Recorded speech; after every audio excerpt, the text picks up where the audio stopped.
Hey everyone, welcome to our weekly Wednesday show. If you're looking to buy or sell a home within the 25-mile radius of Cinderella's Castle, stick around for our weekly discussion.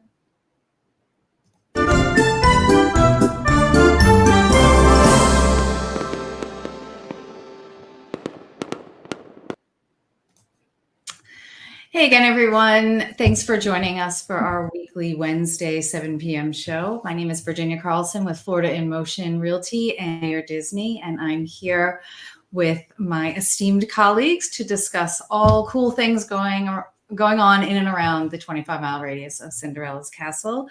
To my left is... Hi, Elijah with Florida in Motion Realty. They call me the Prince of Real Estate around here near Disney. And I'm Tanya with Florida in Motion Realty, also known as the Latin Princess, because I speak Spanish. Yay, good. I'm glad. And thanks everyone for joining us. Remember, you can always comment in the comment section and let us know any questions you have for us. And we are happy to always answer anything that you want to talk about. So this week we are going to say happy St. Patrick's Day to everyone. And St. Patrick's Day is coming up on Sunday. So we thought we would kick off the show with talking about some cool things that are happening in the Orlando area. And I got this nice kind of summarized list of things going on from the Visit Orlando website. And that's for tourism in the area. If you want to check it out after the show, it has a pretty comprehensive list of cool things that are going on.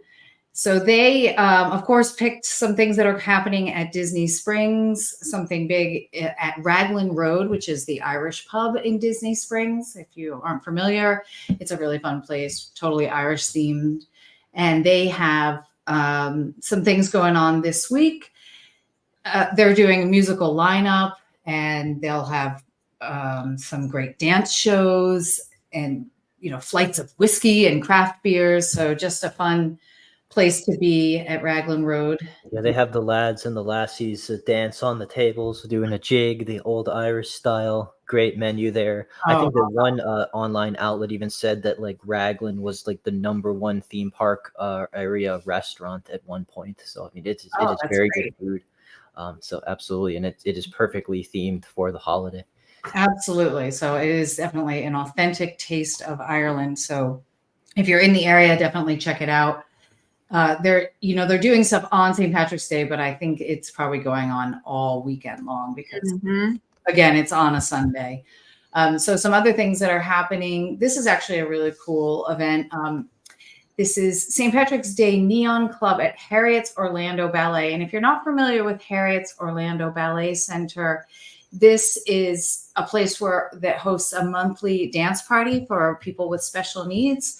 So it kind of just gives everyone an opportunity to get out, and whether you're attending solo or with friends, or if you're a caregiver, you can, come to this free celebration that has dancing, socializing, food, and fun. So that's a really cool place to be. There were some St. Patrick's Day parades that have passed. So we'll focus on the stuff that's happening this week and weekend. And as you can see, SeaWorld has something that's happening it started March 7th through the 10th, and then again from the 14th. So starting again tomorrow through Sunday, they're going to have St. Patrick's Day festivals over at SeaWorld. So you can definitely check that out this weekend and for the rest of this week. This week is spring break here in Osceola County. And so it's a good opportunity to, if you're sticking around, you can take your kids over to SeaWorld and do some fun St. Patrick's Day activities for them. Boxy Park in Lake Nona is having an all weekend kind of festival from the 15th through the 17th. So they're going to have face painters and DJs and just, rock bands and cool stuff to do with the kids. This one I thought sounded funny. This is like a Dogtoberfest at the Crush Brow Park on Saturday. So you can bring your dogs if you have one. And there's going to be dog derby races, Bavarian pretzels, beer, wine, cocktails. It looks like a fun place to be if you have a dog, or you don't, you can just go anyway. So there's lots of other cool things going on, kind of like all weekend long. throughout the whole entire area. So again, if you want to check out more, you can visit the Visit Orlando website, which is where we got this list. But then there's a lot of other stuff, that you can find on the internet and on other websites too. So I hope everyone has a safe and happy St. Patrick's Day. Yes, I think that's a very valuable resource. See, a lot of really great, all of those are truly good activities that you just mentioned for people who may not be familiar with that, or if it's just you're unfamiliar. Those are actually really cool stops, really cool places in Orlando that are fun. So yeah, go to that Visit Orlando website, or is that resource, because I haven't really celebrated St. Patrick's Day super hard since I was in college, like we were talking about. And usually my friends would just sort of grab me and rope me into doing something without too much planning. But now I'm at a stage where I do kind of need to go out and seek what is fun to do, and what resources like that really help. Because we can work too much, and maybe just not. Why not just make an occasion, like another Wednesday night? Have some fun, bring a significant other, and wear green so you don't get pinched. You don't get pinched. Exactly. I'm wearing green pants right now. I'll tell you, because I don't know. So just take my word for it. But tell us if you're doing anything fun. If you got any other suggestions, put it in the chat. Or if you're decorating in a fun way, or if, my parents' HOA changed all the light bulbs in their building to green colored. So if that's fun, I guess. So if you've got a way that you keep the spirit up, if you like that holiday, let us know in the chat. We love to hear about it. Yeah, definitely. We see a lot of houses around town that have gone full out with their St. Patrick's Day decorations. So that's always fun to see people. That's right, Ryan. Okay, in the comments here saying so many activities. That's right. Thank you. Yeah. That's good. So then we have some other updates for the area. I know we're always trying to keep you current with the status of the Brightline. And so we have some new information on Brightline to share with you. Yes. Talk about that today. Yeah. So on March 12th, they just announced that they're negotiating to locate a station near State Road 528 and US 1. 𝐶𝐀𝐿 City Council members committed $5 million to the station during a workshop meeting. So they are wanting to add basically an inline station to Brevard County, that Cocoa Beach area. And because, part of the big deal right now is hey, it's a way to get from Orlando to Miami and Miami Beach, but maybe it'd be cool to connect us to all of the other beaches, even the ones that aren't quite so far away. So, hey, Cocoa Beach is fun too. And I've heard talk about Tampa in the future as well. So it sounds like this is going to be an ongoing connecting vein to all of the fun in Florida with high-speed rail. And it says here it's going to have a great economic impact on the community and Florida, with that goal of improving connectivity and accessibility for residents. So sounds like, hey, if you were just wondering about what more you're going to be able to get with that travel, we love being able to launch out of the Orlando International Airport, being in Celebration. That's just so close by. That's awesome to see that that's in the work and that they're getting that funding. So they're saying they're projecting over 7 million passenger movements this year, and that they're going to have even more options to get to embark on cruises from Port Canaveral. So, hey. Yeah, that's definitely a great destination. We're always kind of looking for ways to get to the beach easily, and that is definitely helpful to have the Brightline going out there now. Yeah, saves the stress of driving. Absolutely. And then you can just relax on the train on the way home. So that's good. We are happy about that. Thanks for that update, Elijah. And so, Tanya, we were talking about some great places to eat. We're always looking for new restaurant kind of ideas in the area. And you had told us about a new, a new food hall update that looks really cool, and it's huge. So tell us about that. Yes. So I want to share about the evolution of the packing district. Yes. Just when we thought that we couldn't get any more of these, the Dr. Phillips Charities drops a bombshell, and this is the Great Southern Box Company Food Hall. Okay. which is near the intersection of Orange Blossom Trail and Princeton Street. Mhm. It's a culinary gem and is set to open its doors by early summer. Nice. And it's going to be a game changer. It, like you said, it's over 13,000 square feet of interior space, and additional 28,000 square feet of outdoor seating areas, green Mhm. space, covered patios, and you'll basically find yourself lingering long after you've finished your meal. The Great Southern Box Company Food Hall is bringing together 11 food vendors, phenomenal food vendors, under one roof. Basically, from the sizzling flavors of a lo Cubano kitchen to the fresh delights of poke bean and the 𝐄𝐬𝐫𝐲 Jamaican grill. So prepare to embark on a culinary journey like never before. Yeah, that And looks great. yes, Mhm. and it's not just a place to grab a bite to eat, it's a destination. They're Mhm. actually opening a microbrewery, and this is courtesy of Orange County Brewers. So the Mhm. fun will be really fun. Yeah, that looks great. I mean, we always like I like food halls because it's kind of like you can just walk in and there's lots of options and lots of Mhm. seating, and so you can kind of pick and choose and maybe not just be, focused on one particular thing. You can kind of sample around and walk around. So I Mhm. love the idea of all the outdoor seating areas and the green space covered patios because, of course, we live in Florida, so there's a lot of opportunity to enjoy the outdoor atmosphere and the weather, of course. So Yep. Yes. very I like that. When you just it's all just right there in the hallway. You can just kind of grab this thing for $5, grab this thing for $5, spend $4 on this, and then just sort of build your plate. It's like I used to do this silly thing back in college where it's like we'd have fun. I'd drive to like get McDonald's fries and then a Burger King burger and like a Chick-fil-A shake, just like because I want all my favorite things because Love it. every restaurant had one about them that I liked the best, but that was too much. But when you can just walk and grab just a few counters and put it all together, that's Yeah. easy to get all your favorites. So I Yeah, love that kind of exactly. form factor for food. Sounds great. Yeah, that's a good point. You can kind of take all the little things that you love and put them all together.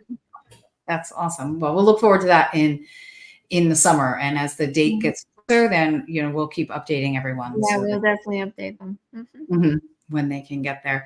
Another cool new place that opened last weekend. I don't know if you guys have ever been to the Lake Nona Adventure Park. It's a place where you can go and do tubing and water skiing, and they have on the water, they have these kind of like jumping things that the kids can go on and like trampolines almost in the water.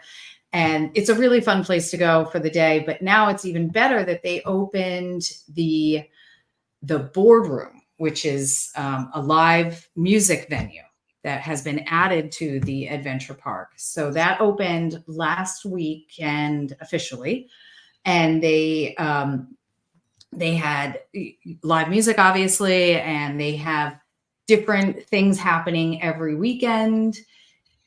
So if you're going out there anyway to do the sports activities, now you can stick around for a little bit longer and listen to the live music. There's stuff coming up this weekend. There's a band from 6 to 9 on the 15th, which is Friday. And then they have something happening on the 22nd. And so each month, obviously, they're going to update. It looks like they're doing things on Friday nights at the boardroom. So have you guys ever been to the Lake Nona Adventure Park? I have. It's really fun. Yeah, me too. I've taken my kids there, and they really like to, do all the water activities. So it's just a really fun, kind of healthy way to spend the day. And it's not too far, and it's easy to get to, and just a really nice facility. I have not been there, but it sounds like fun. So yeah, I'll definitely keep it on my radar because it's just always cool to just remind ourselves that there's more to do here in Orlando than you ever realize. Yeah, and I mean, they have so cool things like there's cable wakeboarding, and then there's a climbing tower. Yeah, the wakeboarding is like super cool. So there's really something for everyone. There's kayaking, paddleboarding. So It's nice. It sounds like it's closer for us than like 𝐷𝐿𝐴𝐻 or the beach or something. So if you want to get your water day fix, but not commit to super long Yeah. travel. That's It was 417. while they're still building the Brightline stuff. Yeah. Right.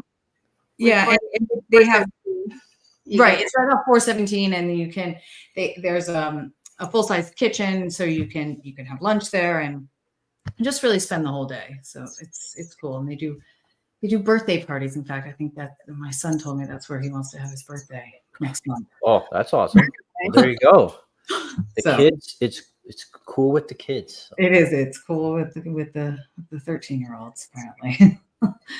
So just something cool to check out for everyone that opened last week. So it's an exciting new thing that we have. So we're going to get into some discussion about real estate, which is another reason why we're here, of course. I mean, we love to update the activities going on because that's just as important. But we also definitely wanted to talk about some real estate news. And so a lot of times people talk to us about repairs that they need to have done in their home, and what are some requests that people have after a home inspection, and what can I ask for, and what's reasonable. So we kind of just wanted to touch on that subject today. We thought that was interesting for us to talk about here.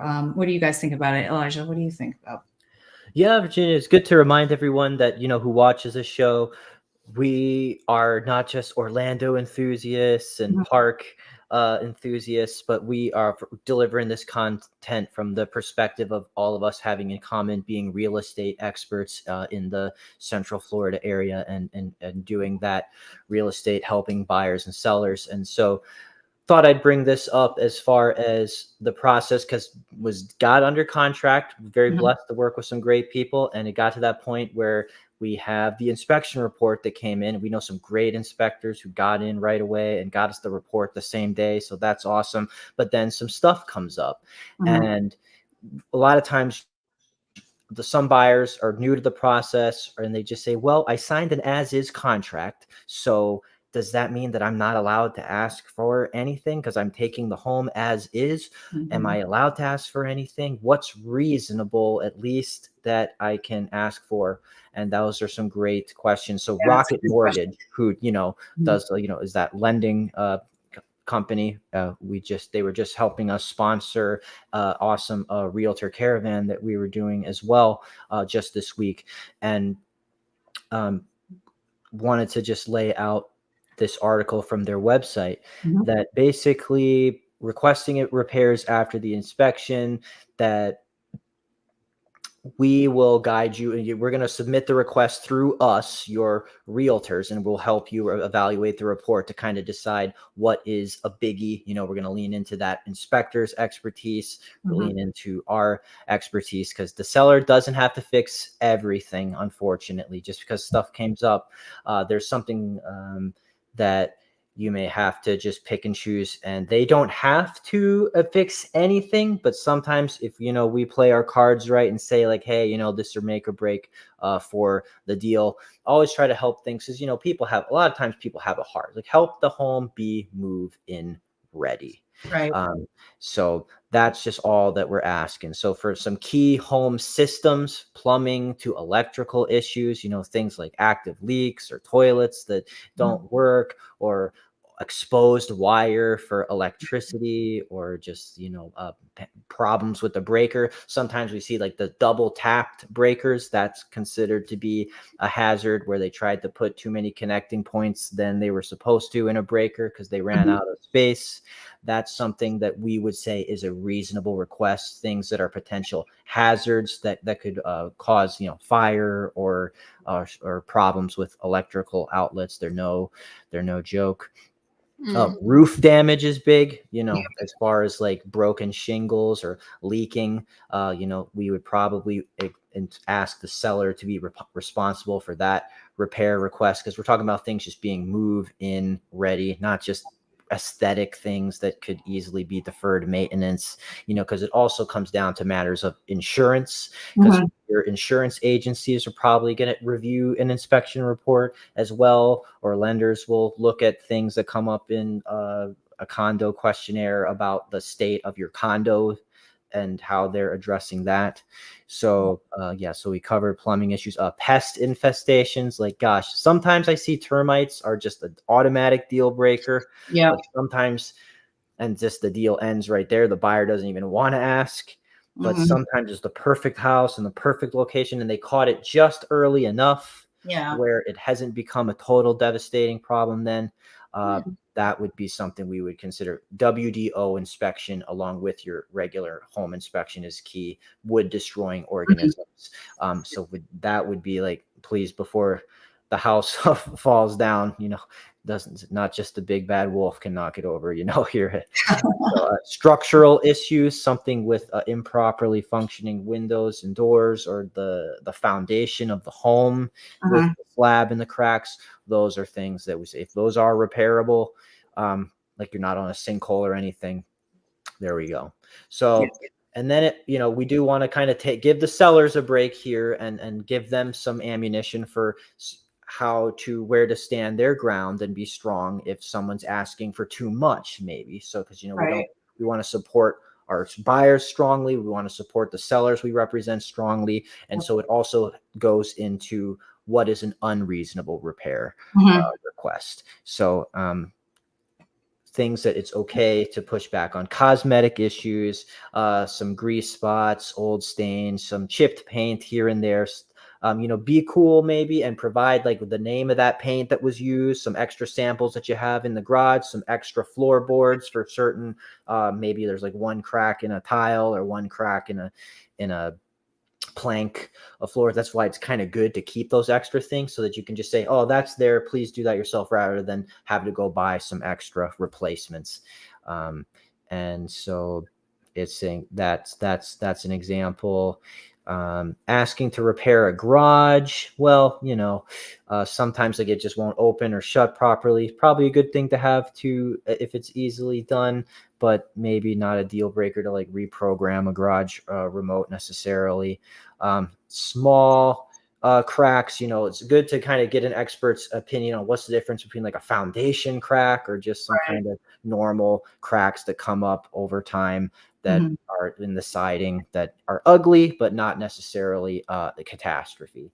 So, and maybe like loose fixtures, like loose doorknobs and railing stuff. That stuff I kind of like to see, just to be nice to have done, but you don't have to go and do all those things. So, definitely consult with us. We are there every step of that process, and we have those case-by-case consultations with you as the buyer, as the seller, in those circumstances, because we just kind of want everyone to feel like they've been respected or that they've had their needs met. And the other thing that they didn't mention here that I will mention is HOA compliance in a home. That may not be like stuff that comes up in an inspection report necessary, but you're going to the title is going to run and probably talk to the HOA maybe, and they'll run a report on if the home is compliant. You probably want to turn that home over HOA compliant. And that's something that we try to write into deals as well to protect you as the buyer, like home will be turned over to us HOA compliant. So they kind of agreed to that going in even before those reports were done. So if the wrong doorbell was put on, or if the wrong the wrong bush was planted, nothing's going to come up on an inspection report, but it's something that you're going to have to deal with. So that's what we're here for, to anticipate those problems and to guide you to make things easy for you. Yeah, those are all really good points, Elijah. And again, like he said, we are definitely here to answer all those questions, because I know there's a lot, and it does vary from community to community. So I think it is important to understand the different HOA, because that's a really good point. There are things that have to be kind of streamlined. So we're here to help you with all those kind of questions too. And so moving on, we get obviously a lot of people, especially in the last few years, even more moving from out of state, and moving from out of state can be a little bit tricky and maybe a little bit nerve-wracking if you're coming from far away. And so we have some good tips to help you when you are moving from out of state, just to make it smoother and less stressful. And when you're buying a home from out of town, we wanted to talk to you guys about this tonight. And I know, Tanya, you wanted to kind of Yeah. dive into this for us. Just wanted to touch on a few points. Mhm. According to the National Association of Realtors, the distance traveled by buyers to their new homes has tripled in the past 3 decades. So Wow. that's very intense, especially Florida, because we know a lot of people are moving here from California, New York, and many other states. You know, they're bringing their families, they love the weather, and they just want to stay. So, you know, that means more individuals are venturing in their search for a perfect home. And tonight, we just want to give you a few tips to conquer the exciting journey of moving here, or just long distance buying. And the first one is obviously to talk to a trusted agent, you know, someone who knows the area. As the saying goes, location, location, location. But in the case of long distance home buying, I would say it's all about representation. Yeah. Because having someone who understands your needs can make all the difference in navigating all the complexities of purchasing a home from afar. As far as strategy, you know, long distance requires meticulous planning and a keen eye for detail. So creating a comprehensive task list and sticking to a schedule can help buyers alleviate the stress and keep them on track every step of the way. And, you know, moving insurance could also be your best friend, offering peace of mind in the process of relocating. And speaking of peace of mind, nothing really beats the reassurance of knowing exactly where your belongings are. So by creating an inventory and a packing system, you'll be able to streamline the moving process and also safeguard your precious possessions, you know, against the inevitable things that could happen along the way of moving. And organization is key. Last but not least, consider timing your move. While spring and summer may be a peak season for relocation, opting to move during off season can offer numerous benefits, including, you know, reduced stress and potentially cost savings. So don't be afraid to think outside the box and choose a time that works best for you and your family. And like I said, a trusted agent makes all the difference. So we are here for you. We are here to answer any questions and to help you with all these things that I just mentioned, from step A through step C. We will be there for you, whatever you need. Definitely. Those are all really good points. I especially like the one about considering moving in the off season, because, you know, you might be able to get a moving company that is a little bit more reasonable, or the one that you want because they're not booked with other people. So that's an interesting thing to think about is when you move, because a lot of people tend to try to move in the summer, maybe before the school year starts. So just all good tips for moving across country or from another country entirely, just moving long distance in general. Those are all very good tips. And like Tanya said, again, we are absolutely here for all of your needs, and we have phone numbers, we have contacts, and just we're here to make it as smooth of a transition as possible. Absolutely. Yeah. But I think we covered some great things tonight, and we're so happy that you were able to join us and watch the show. And again, we are here for any comments, even after the fact. You can get in touch with us. Our phone numbers are below, and they are the real numbers. They do work, and we're here to answer the phone at any time. And just remember to like and subscribe to our Near Disney channel. And, you know, we're here to provide information for you every week. And I hope everybody has a safe and happy St. Patrick's Day if you celebrate this weekend. But otherwise, we'll see you guys next weekend. Thanks again for joining us. See you next weekend. Everyone's stay lucky.